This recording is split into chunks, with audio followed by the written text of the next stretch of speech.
Hello, ladies. It's Melanie here, and Randi Gerber, and Christina, and we're all here to talk about this thing called desire. And so Desire. when I contemplated on this word, I just got this flood of like all kinds of things. Like desire can come in so many different ways. We have desire of the flesh, desire of the heart, desire of the soul. We have desire of our parents, of our children, and then the mind kind of has its own game going on sometimes. So we'll start with Randi. What are your thoughts on desire? I don't know. I kind of want to hear yours first since you've thought about it, and I really haven't. So Oh, why don't you really? start first, and then I'll go. Okay, well, I think it's all about connecting with our higher self. And sometimes the flesh or the mind can be really confusing and distorted, and it can be filled with other people's thoughts and things. And I think we want things sometimes, and there is a part of us that definitely does want and desire that. But that can be confusing, especially when then another part of you is like, that's really wrong, and that's not good for you. So that's when that whole higher self connection, I think, comes in. And I think that's really important. So we live in a very confused world right now where a lot of people have all these running thoughts and all these things happening and trying to please everybody or trying to dominate others because that's what they desire. When ultimately, at the end of the day, the truth is within them, and they need to go in and find that and start operating through that truth, even though sometimes it means short-term sacrifice, but long-term, you're on the right path. So to me, it's about getting clear about what your higher self desires and what your soul desires, and just staying on that path. And that's why every day you got to meditate, or at least slow down or be conscious, so you know where you're going, so you know you're following the desire of your soul. And I think the soul works through the heart, right? So ultimately, if you can calm and quiet everything down, you can start to feel your heart chakra, and it'll tell you if something is true or not, or if you should go after that desire or not. But I think desires are definitely to be respected, and there's something that we should examine, even if we have desires that are not necessarily in our highest good, or we don't see them as being in our highest good. I think it should definitely be examined, as opposed to, oh, I don't want that, I don't want to look at that, I don't think that's good, so I don't actually desire it, or pretending it's not there. I don't think that's very healthy. So when I'm thinking, thinking about desire, I think, where does a desire come from? Why do we have desires? Does it come from a sense of not feeling fulfilled right now, and that I need something more? Or does it come from a sense of that innate passion to create? Or does it come from a sense of, well, maybe that's the same thing, sense of things aren't good enough now and I need to change something. And so I'm just thinking my thoughts out loud here, but I think of different desires I've had, and I think a lot of times they come from something where I examine, I think this isn't okay for me. This isn't where I want to stay. So I desire something different. And I think when a desire comes from that space, that's when you kind of go through this whole checking system that we unconsciously do. It's kind of like, and I think those desires maybe start in my mind more, if that makes sense. Like I just start looking and judging my world and saying, this I do and this I don't like, so this is what I desire. And then I send that energy down to my heart, and then check with my heart and say, does my heart desire the same thing? And I don't do this consciously, but I think maybe I do it unconsciously. And then if my heart says, yeah, I desire this too. And then I think maybe that is that energy then that can push it down through to manifestation into a new creation in my reality. Now, is that bad if I examine my world as not enough? I don't know. That's something that we can talk about. And I don't know if it's not necessarily that it's not enough, but just that it's maybe not fully fulfilling me, if that makes sense, what I'm creating now. It's like I can get by on it and it's fine, but there's more that I want more to see. So And then I think of other desires that come and they like start in my heart. And it's like a desire that's just like, you just love a person and you just desire to be with them out of that pure space of love, whether it's loving your child or loving a friend or loving a spouse or a companion or whatever, that's like true heart desire.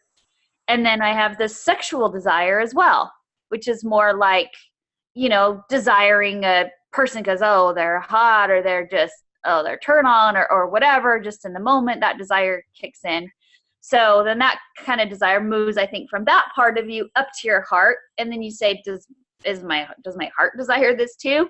And then it goes to your brain and says, well, is this okay? Is this desire going to cause me other problems? And then you check with all those things before you either act or don't act upon that desire.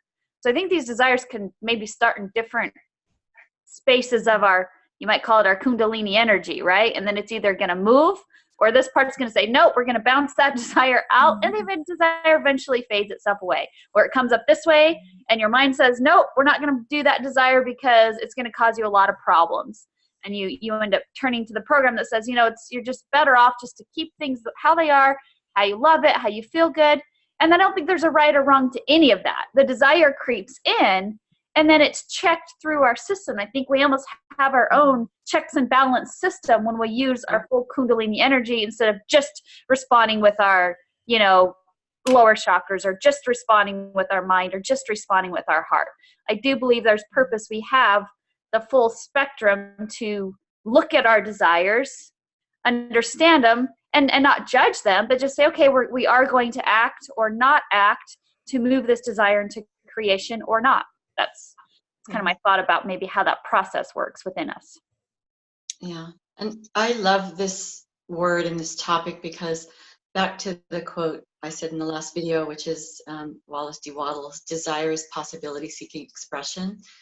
And I love that so much because, as I mentioned, so many of the faiths or paths want to condemn desire or make that be a negative thing, be free from desire. Well, even the desire to be free from desire is a desire, and right. it's our nature. And I looked up, actually, I was contemplating the root of the word and meaning, and I found the Latin desiderare, and that means to want or wish. But when you take it back even further, it's desiderare, and it means from the stars. And I love that so much because that's bringing us back to our origin and connection of where we all come from, where everything comes from and everything springs from. And like you said, Randi, it's really, we have this built-in internal guidance system. And when you understand the power of the Kundalini energy and the chakras and what you have within you, you have a roadmap and you have checks and balances, and you have a perfect vehicle to help you to come to your own specific information. And I think we try different things in life to try to see where we fit or which path feels best. And I've taken beautiful things from each practice or path that I've done. It's like I don't throw the baby out with the bathwater, but I run it through my own. I've known even as a little girl, like, sitting in the Catholic Church, feeling, feeling a connection with the essence of Jesus and the Christ energy, but looking around and thinking a lot of people didn't want to be there. But I took the pieces that worked for me and tried other things, tried other clothes on and tried other things on. And I think it's where everything springs from. It's where, you have a seed in the soil, and if the seed didn't have desire, it wouldn't push through the soil and become that oak tree. It's like that's where everything comes from, that wanting, it's momentum, it's movement, it's our birthright, it's what we are. And you really can't be free from desire. I don't see how that's possible, because you're always going to have, even like I said, the desire to be free from desire is a desire. But like Melanie said, sitting and focusing or contemplating can help you to maybe make some decisions based on whether it's a desire of the heart and soul versus a sense pleasure or something that will take you on a path. Again, nothing wrong with that if you want to go play that for a while, and you might learn from that, but it's maybe not in your highest to follow that. And so, but I don't think there's any wrong. I think we're learning our individual vessel and power of our individual consciousness. And I just think it's a great thing to have desire. I do too. Desire is a big part of source then. It's an energy that comes in and then it interacts with our physical world, and then it goes through our checks and balance system, and then that's when we decide what we want to act out on. So it's interesting. It's almost like truth. Truth is an energy too, but it almost seems like you always have to pick through other stuff to determine, is this something I want to express? Is this something I want to align with? I love that whole image of the checks and balance system. And like, I picture our chakras as different, like universes, working symbiotically, working together. And they do have different kinds of information. And so when we get access to source, access to truth or desire, it runs through these systems. And what I want to know is like why my physical Melanie like so loves sugar. And I, on a biochemical level, like I am very much desiring it. So one part of my body is like, yeah, give me more of that. And then another part is like, whoa, slow down. It's just funny how we're always having to do that. Mm-hmm. And I think sometimes if it is something like that, whether it's addiction to sugar or alcohol or sex or any of those things, I think maybe that stems from from believing we can't express those desires appropriately. Mm-hmm. I find working with anybody with diet or things like that, anytime you say, don't have this, you can't eat this anymore, or you can't have that, that's the only thing the mind can think about, right? And the body can think about is, oh, I want it so badly. Where if it's like, oh, we're just, I'm going to have it when I feel like it's right, when I truly, deeply desire it, but I'm just going to have a taste instead of the pan of brownies, right? Yeah. So it's kind of, then we fulfill that inner desire without over-expressing it. Sometimes it has to be over-expressed, I think, to be able to see clearly why we don't want to over-express it again. Yeah. Maybe we over-express and indulge, and then we feel sick and off for a few days, and it's like, okay, pull that back in, reharmonize my body, re-heal. Now I'm going to figure out a way where I can express this desire, but in a way that brings me the pleasure from it, the enjoyment from it, instead of the pain or the suffering. I think anytime we try to shut our desires down completely, you'll see like monks do this and Catholic priests do this, like with sexual energy. It's like, oh, it's bad. You should be, abstain from all that. As far as I know, that doesn't work too well. They end up abusing, they end up getting into pornography, they end up having massive masturbation issues, or taking it out on children or whatever. I don't see that that's a positive that comes from that belief that those desires are bad. Now, maybe some can do it and they, it works for them. But again, you're blocking that one of your main chakra systems with this belief that for some reason its natural desiring energy is bad. Yeah, you can of course take that energy and channel it in ways that might bring suffering in your life and cause problems, but you can also take that and channel that energy in a way that connects you in love and harmony and joy and with another person in that expression. So it's like, I think the desire isn't necessarily bad ever. It's just how we express it that can either lead to our increased joy or maybe increased pain. And maybe we have to see both spectrums to kind of find where we fit in the middle. Mm-hmm. It's that contrast of if we're in these physical bodies and we're learning and we're works in progress, but it's beautiful. It's a beautiful evolution, and I've learned the most from some choices I've made where I look back and go, oh my God, I don't know why I did that, but I'll never do that again. Or we have this again. It's the internal guidance system, and the more you are aware of. You can reflect and you can listen to your body like, oh wow, I drank way too much alcohol. I have a headache and I'm dizzy and I'm hungover or whatever, or I ate way too much sugar, or I ate way too much of this and it makes me feel bloated. And the body is telling us information, and our emotions are telling us information. And the more we can learn to understand that, then we're less likely, we're working on kind of the energetic outer layers of our body, where it doesn't have to, in my opinion, come into manifest in a physical ailment. I think the more you suppress, if you're suppressing, like, the work of Louise Hay, there's many people that have talked about Christiane Northrup and many beautiful pioneers, and Donna Eden, energy medicine. And the more you understand energy and emotions and figuring out what that is without judgment, then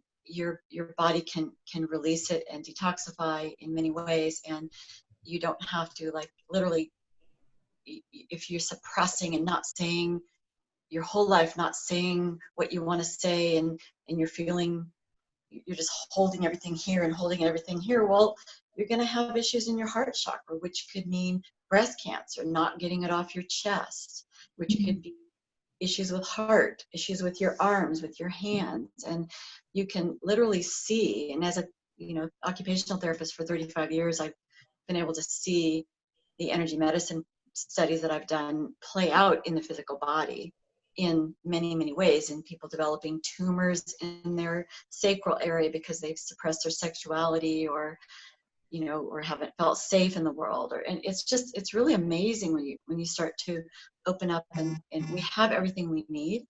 And I know we do the best we can. And that's why getting information out in this way from, 3 different perspectives, or when Crystal's here, 4 different perspectives, there might just be one thing that one person says that can open up a path for somebody to see something in a different way that might help them with an issue that they're facing, or an issue that they can avoid, hopefully. So, like, our souls are always calling us into healing. It sounds like into healing and expansion. That's just what Source does, right? So our desires are clues into our expansion. And sometimes, it can be really confusing. We'll go deep into our desires and they'll cause us suffering. So there's always a lesson in there. So it's interesting. One thing I wanted to talk about was, like, how our desires are so manipulated. Like I said before, there's, like, desires of the mind, desires of the body, the heart, the soul. There's a variety of things happening. It's really disturbing to see how easy it is to actually manipulate that. Sexuality is a great example. It's like, obviously on the biological level, we want to perpetuate the species in the healthiest way possible. So we would choose partners that are, they look healthy and attractive and all that. But it's, like, been taken to this whole other level. And now it's almost like social engineers, they know how to manipulate our desires. And then they're kind of using media and all these different outlets to get in our psyche and actually socially engineer us in ways that are not in our best interest. So how do you guys deal with operating in a world where people's desires seem to be pretty distorted? I guess it's what I said earlier. It's like, maybe it's calling them to healing, and maybe that's something they need to explore. I don't know. How do we operate in this world when there's a lot of desires that we know actually are not going to lead to well-being? I would say that the outside world, we've talked about this before, is always a reflection of us on the inside too. So when we see extremes outside of ourselves, we can look at those extremes and use that as a tool to find balance and harmony within ourselves. So it's like there might be other energies acting out the extremes of where we could potentially go, but we can look at those extremes and say, that's not what I want, without having to experience the pain that comes with that ourselves, if that makes sense. Yeah. It can be a teaching tool to us. And I think we have to all remember, everyone is Source. So they are an expression of Source, expressing this extreme for the rest of Source to look at and evaluate and say, is this going to bring us what we truly desire? And I think in this duality experience that we're having right now, it's to look at all those extremes. And so someone's going to play out the most extreme side, and someone's going to play out the other side of, well, I completely abstained from sex, so I'm a sex addict, right?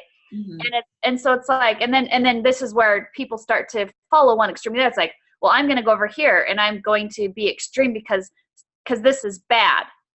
So then it becomes, anything about sex becomes bad, or anything about, what are things people, we're talking about Kundalini energy. Someone said, oh, the Kundalini is bad because it can be used for bad purposes. Well, no, none of it's bad. It just has to find a space to be used appropriately, and to be used in a way that brings joy. And I think we discover that by looking at everything outside of ourselves, all of these extremes, and then coming to a collective decision together about what we're going to move forward with as we evolve as a collective consciousness. I think we've looked at these extremes, like with, children being raped and this pedophilia that's happened, and it's so horrifying to those of us who just would never even consider going there. It's just it's horrifying to them. That's daily way of life. And so we have to then look at that as a society and think, how did we even get to a space in humanity where that was accepted? Well, I think it's because we pulled each other in two different directions, because one side decided this was so bad, the other side pulled back, and then it became this separation. That's moving back into unity consciousness, where we find that middle ground where it makes sense, and the energy is expressed appropriately, so it doesn't have to be expressed inappropriately through our collective consciousness. Mm-hmm. So in a way, they're offering a gift to us, but it's at this point we've seen it enough that we have to say, okay, no more. We draw the line here. Consenting adults, do what you wish, but children is a no-no. But it used to be consenting adults had more rules than we could possibly imagine. I mean, if you had sex with someone and you weren't married to them, there's still countries where people are stoned to death for that. And it's like, is that really what we want? So these extremes on both sides pull us to hopefully find a space in the middle where energy is allowed to express its desires in a loving, healthy way. Do you think social engineers used our sexuality because it was such a powerful way to keep us from ascending? Because sexuality is a powerful way to create. So it's magic, sex energy is very powerful. Yeah, it's where everything's birthed from that. Everything's birthed. Everything comes through that. It starts from there, and so it's noticeably accelerated, the social engineering, and they're attacking on all fronts, and in a way that's a good thing, because I think it means more people can handle it, and it's speeding up, but it's speeding up and choices are being made in quicker fashion. Things that would have taken somebody 20 years to work through, to process an issue with their family, it's happening exponentially, much quicker. It's I studied the Mayan calendar years ago, and there was a whole discussion about that, and how much quicker things are occurring, and I think the key is to stay centered in your own truth and within yourself, and like make choices that are in line with that. Am I going to watch MSNBC or CNN? Hell no, I'm not going to watch that. It's ridiculous. It's not the truth. It does not connect with me on any level. And so I think making better choices and just learning to find that, again, safety and groundedness and centeredness within, but understand it's going to let it roll off your back, flow with it. And I think we don't have to be so thrown off balance. It's showing us the contrast, and it's showing us all kinds of choices. And the more, as we get more centered in who we are, and especially come together collectively, I think we'll be less, it's not going to work. Some of these things are not going to work anymore. Yeah. What do you say to people that they say, well, it's human nature. People have been dysfunctional, sexually for eons. Like, because I really do see a future where we have balanced this out. I mean, sex is awesome. I get it. I like it too. But to do horrible things to children, to play out this energy, like, to me, that's way too extreme. I don't see the animal kingdom doing these sort of, like, I want to say cannibalism, because it's a species turning on itself. It's such an odd thing to me. So how do we create a future where we've brought this into balance? I think you see it happening now. Yeah. It's now coming to the light that this is what's been going on. People are looking at it and saying, this has to stop. We can't, this can't move forward. And we've expanded our consciousness by by being able to see those extremes, which I think is the purpose of duality, is to expand our consciousness. We expand, we contract, we move with the energies, and we expand to maybe levels that were past the mark maybe, and then we bring it back and we create new boundaries for ourselves based upon that. Maybe in another life it was like we were a monk and I didn't have any sex, and I never experienced that, and I thought that was the way, to let go of all desire, and maybe that was an experience that my soul needed for whatever reason. And then maybe I had another lifetime I was promiscuous and whatever, and maybe this lifetime I'm finding balance in the middle. A lot of people maybe do all of it in one lifetime and figure this stuff out. However we do it, we're just expanding our consciousness to consider possibilities and then bring it back in without judgment. And this is the thing too. It's like we can't judge ourselves as, oh, I was so bad. I see it as, oh, I was learning, I was growing, I was experimenting. Now we have to look at that too in compassion for these people that have done these things that I would consider horrific, and say they were doing the same thing. Now, I think they went too far and they lost their soul and they hurt other souls in the process. So in that, there's major, major healing that has to happen for those souls.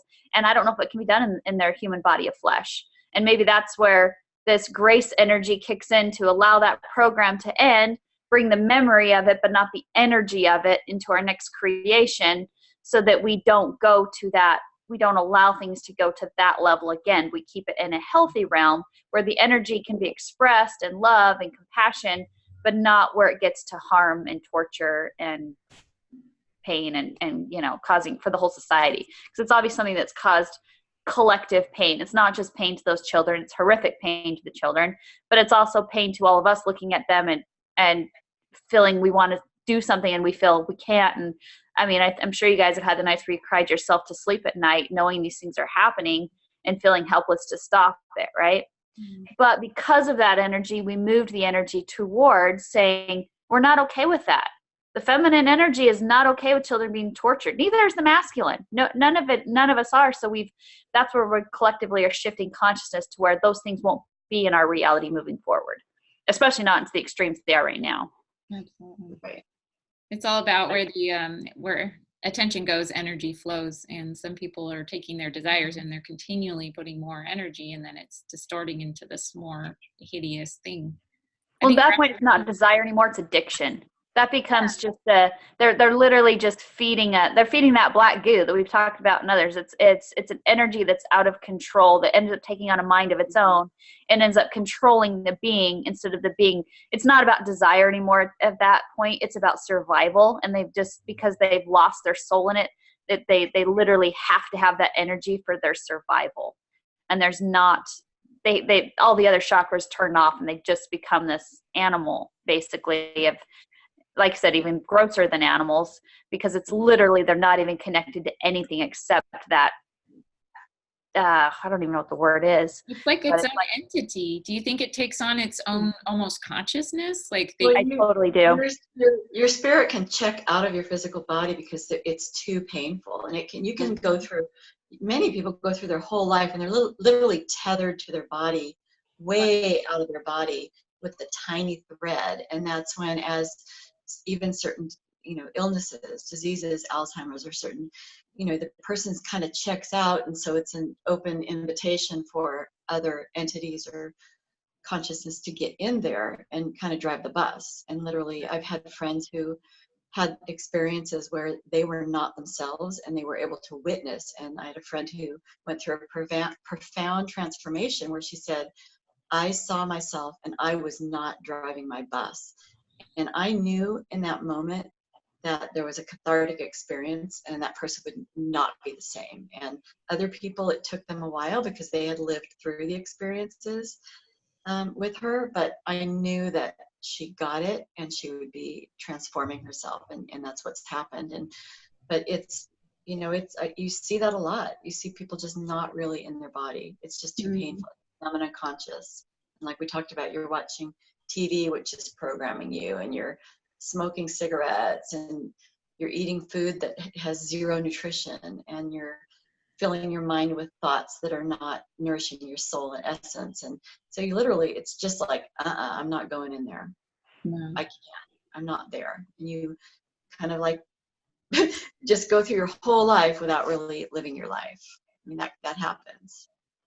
And if we are godlike creators and we are, we're given the gift of source to come in, and then it gives us these desires. And then if we've also been programmed with desires, we create like this monster. We could create a monster within us. And then, so that could almost create its own entity, because our soul no longer, that's so far from truth at that point.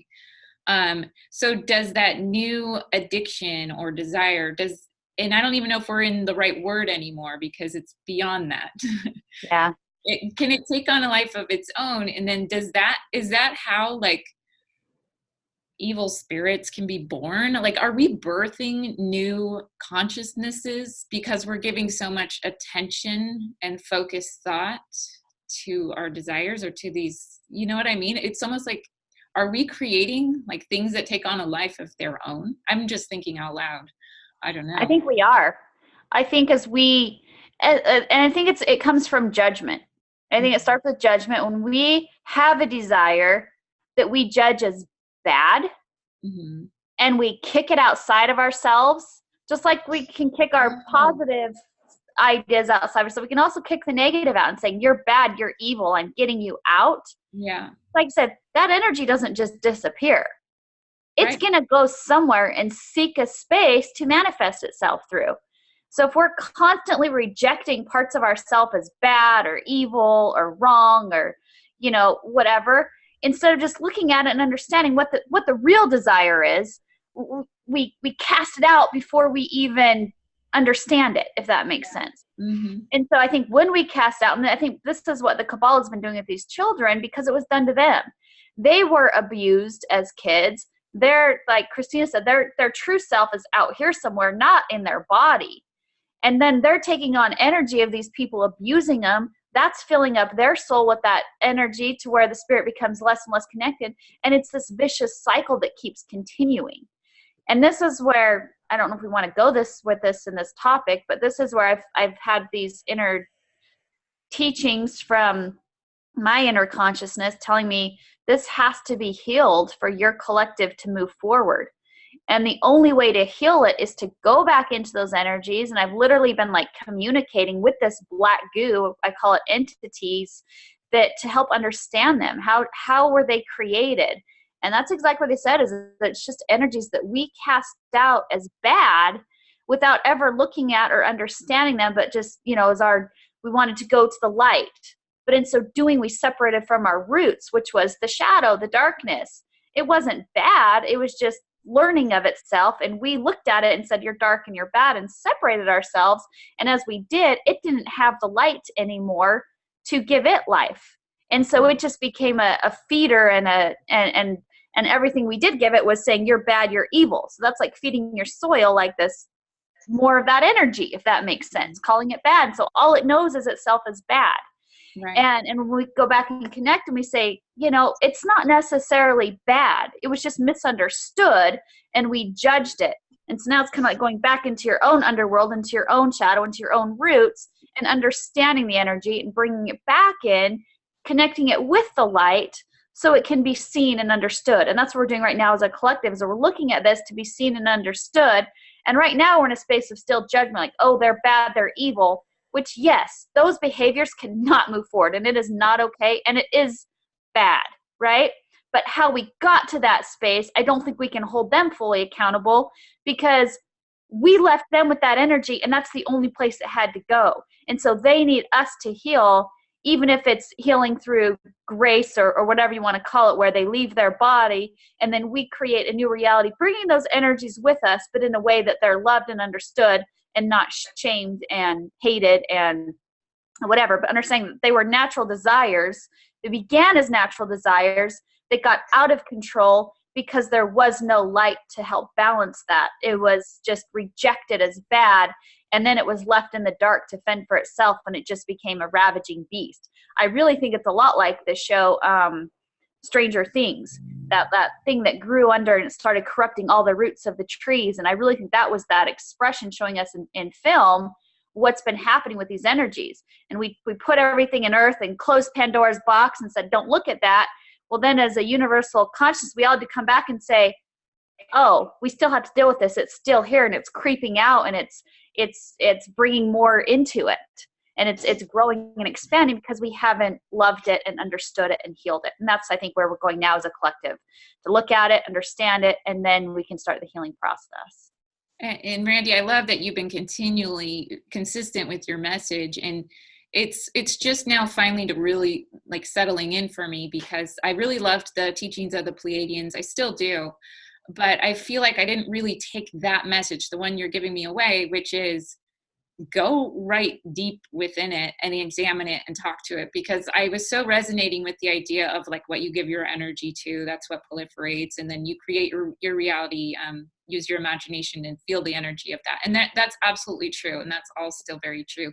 But I can see how that could throw people off track a little bit, because well, it's been that way for me, where shadows and some of these things would come up and I'm like, nope, don't give energy to it, don't go there.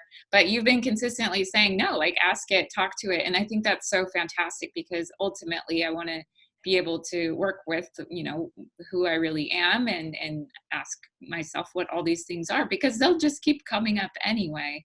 So it's not like we can avoid these things. I think that's important. I don't think that message is getting out enough, especially when you look at our religious programming. You know, I've been putting walls up to my dark side, you know, for the longest time. So there's a lot to overcome to be able to start doing that. So. Well, the New Age movement too, they're all about, oh, I'm a light worker, I'm a light warrior, I'm here to destroy the darkness. Right. Well, good luck with that. Yeah. Because if you destroy them, you destroy yourselves. We're all part of that energy. We're all connected. You don't have light without dark, and you don't have dark without light. So the more you try to separate it, the more pain you're going to cause yourself. It's only when you can come back in and realize it's the balance and the harmony that create a reality that you want to live in. You don't want to live in all light. Can you imagine just being in a pure light all day long? There would be nothing to even experience anything. We need the shadow and the light to have experience. And that's what the duality offers. And the unity consciousness is understanding that and understanding both are important and allowing the expression of all that without judgment. But when they're combined, the expression is always beautiful and good and for your highest good. It's never something that's going to hurt others. That is energy that's out of balance, out of harmony, not energy that's harmonized and whole. So yes, we have to look just like a child. Think of yourself always as a child. You know, if something's wrong with your kid, you don't tell them, stop complaining and just suck it. I mean, you might. A lot of parents do say that. But yeah, stop complaining, suck it up, and there's nothing wrong with you.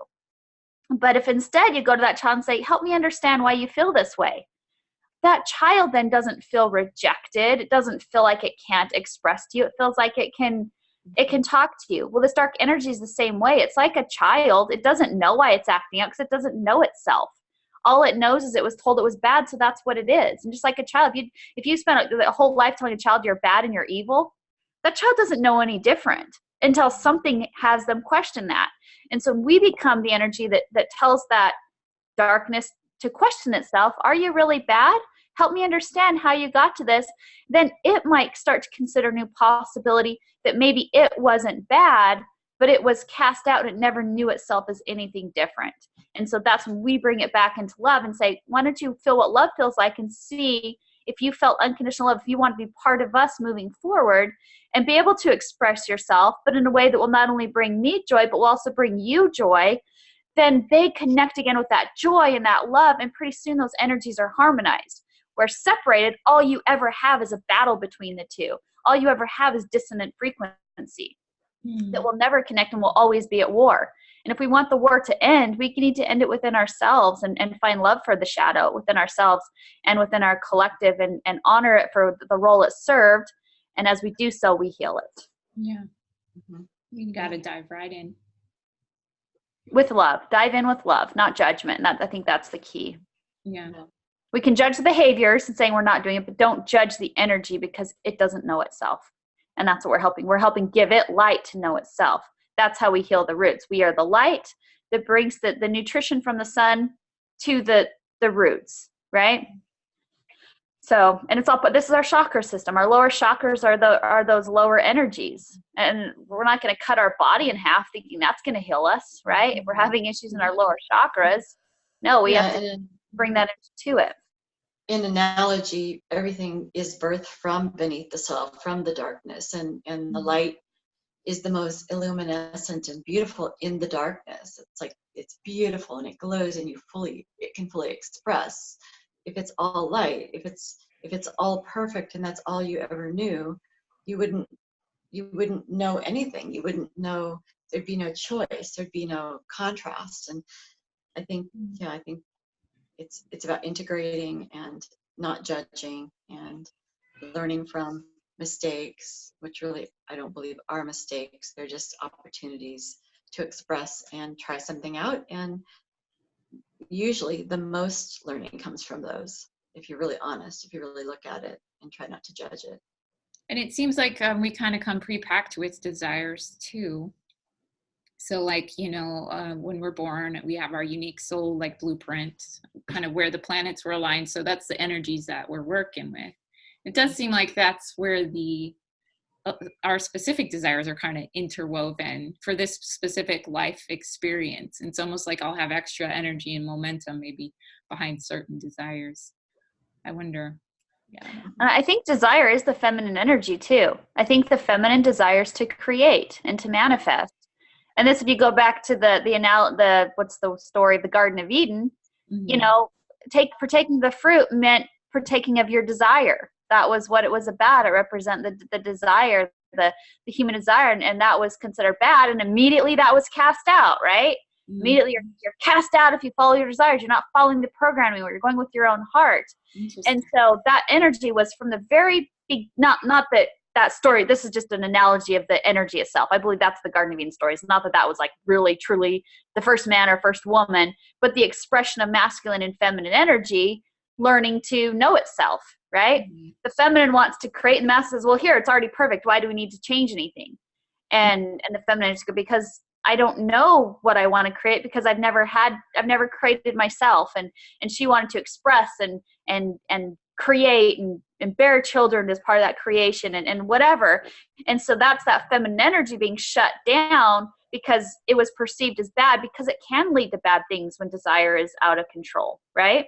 Mm-hmm. But that's why we have the masculine energy, our mind, again, that check and balance to say, okay, is this going to serve our highest good if we act out on this desire?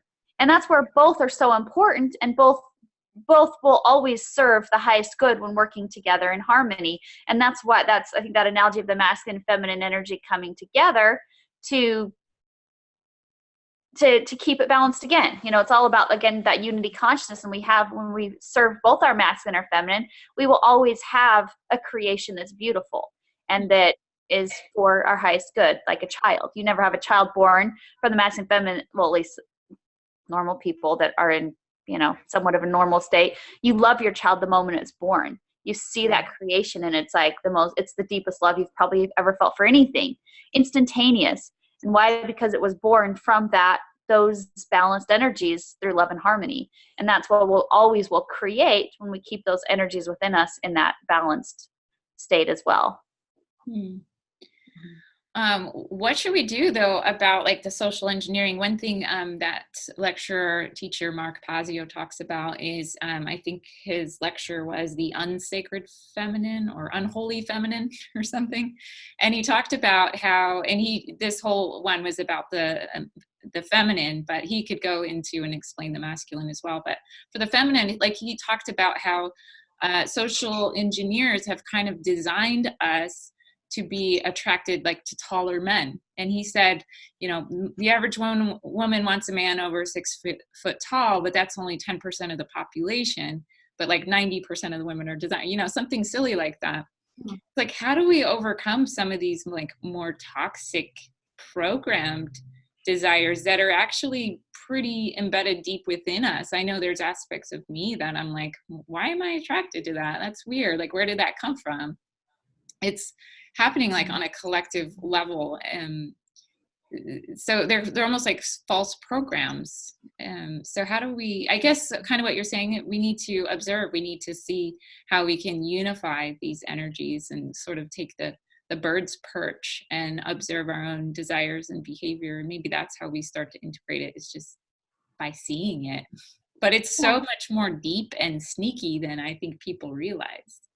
Well, again, don't judge it. You're seeing it, you're noticing it. Okay, I'm noticing I have this program. And then you can look at and understand you have that program.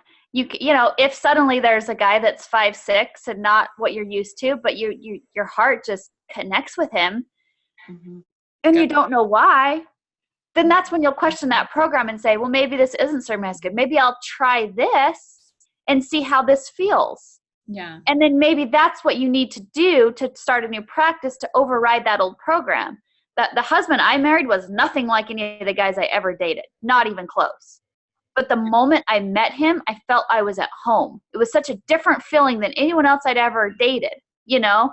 And it was just this beautiful feeling that it's like, I don't know how to describe it, except it's like coming home when you haven't been home in a long time. And that's how I felt when I met him. And it was different than all the other energies, different than what I was used to, different than the other programs I was running. But I liked it. So I said, well, I'm going to try this. Yeah. And as I moved into that energy, I followed my heart, not even my mind. At that point, I listened to my heart, and my mind just said, well, okay, why not? Let's go for this. I think it works just by being. And that's why we are practicing in this world. We're practicing all these different things. We're given these different options to find who we truly are, to create. We're creating ourselves, I think, at each moment. I don't think it's talking to our higher self and saying, who am I? The higher self is created by our experiences in this now, by choosing things, by desiring things, and by acting out on those, and then deciding, did this serve my highest good? Do I like how this made me feel, or did I not? If I don't, then I probably won't go there again. If I do, then that's probably something I will do again. And we're just practicing it and playing with it. It's like tasting food. You can't look at a table full of all food that you've never tasted like, oh, I hate this because I've never tasted it. It's like, no, you'll taste each one, and then you'll decide if you like it or not. And that's all we're doing, is tasting and getting new options. And maybe you'd only tasted this other kind of food before, so you thought that was what you liked, and maybe you still do. But maybe you would find you would love this one if you just would give it a taste. Just a thought. Yeah, I find that I've pivoted it's almost like we talked about. I think you can try and practice things, and some people could spend their whole life trying and practicing that thing, and then come into their next existence and try and practice another thing. I feel like I've practiced so many different things. Like it's like what's the word I'm thinking of? It's the rapid fire quick version to get through different things. But I've pivoted almost literally 180 degrees from the way I used to think a couple of years ago. Really, honestly, almost the opposite in views. And I would in everything, we have these beliefs. It's just kind of the veil of what we're seeing through, and it's a belief because we choose to give it truth and importance and credibility until something shifts our perspective and we go, oh wow, maybe that isn't, whether it's the truth or our truth. And we can do that. There's nothing wrong with that. There's nothing wrong with shifting their perspective and looking at something differently. Yeah. And I think inside we know, might be in this relationship or starting a relationship, and the person, checks all the boxes and they fit the mold of what you think you're attracted to, but there's something inside you going, yeah, this isn't right. This might be fun for a while, but it's not right. And conversely, you can be around somebody that you may not have been attracted to, but there's this undeniable energetic resonance that just feels so comfortable, and then they become so appealing to you because that's what I seek. I mean, I seek that feeling. I love that. And I think,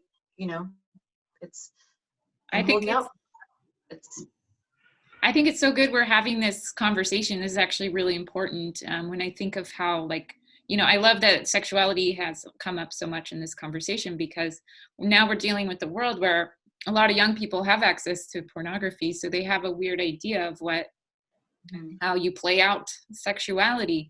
And so here we have arrived with a society full of people thinking that things go one way, which is completely unrealistic, in many cases very disrespectful, and they're ending up very isolated and alone. And so this is a great conversation to have, because yeah, obviously desire is something that comes from source. It comes into our experience, but it's been manipulated, and here we are with like a whole society full of people that are playing out something that can't be really very joyful. I mean, a lot of people can't even have real relationships anymore, or they're not attracted to somebody that's not in that body type and that age range. So it's a good conversation to have. It's leaving me and I think those are perversions of our desires. Yeah, our desire is love and connection, and that can be done in a sexual way. So if we're lacking that, we try to fulfill those desires by just fulfilling the physical side or whatever. And I think that's where that energy becomes out of harmony with us. Mm-hmm. And that's where I think when energy is out of harmony, it can lead to addiction. I know, like, I have a family that's had pornography addiction, and I think that I mean, I don't judge anyone as far as like stuff like that goes, because I know they're in their own healing process, and this particular family member's worked really hard to heal themselves, and I honor that journey that he's gone through, and I think he had to figure out in himself where he was out of harmony again to heal that and come to a space of loving himself. And so I think that those even addictions can also be an outward expression to show us, again, back to healing, where we need to heal ourselves. And I think once we heal ourselves, we don't have the addiction anymore. But what the mistake I think a lot of people make is they say the addiction is bad, they're bad, that's evil, and they just shove it aside without ever understanding it. And again, it goes back to healing yourself. If you're going to heal yourself, you have to understand what really was the true underlying cause of that pain that then led to these addictive behaviors. And as you heal that, then you heal the whole cycle within yourself that caused it to become out of harmony to begin with. And you're right, and it's a huge problem right now in our society, because I think it had, and it's spread. I think it spreads like, I don't know what, like, but that energy spreads, and it has become, it's plagued many, and there's a lot now that need healing from that. And I think it can become worse and worse and worse, and make it sound like, oh, it's just pornography. Yeah, some people can maybe watch porn and not have it affect them that much, but others can't. And so again, do we say, okay, all pornography is bad? Oh, did we lose her? Oh, is that a question? Her internet connection lost out. Okay. It's a good. I thought she was pausing for an answer. I'm like, is it bad? No, nothing's bad. Okay, you're back. Exactly. Pause. On that note. Yeah. No, it's a good discussion to have. I think we should go ahead and wrap it up. Is that I haven't been watching the time, but I think we're at a good place. So sorry, I cut out. Sorry, my stupid Wi-Fi always cuts out. I don't know why.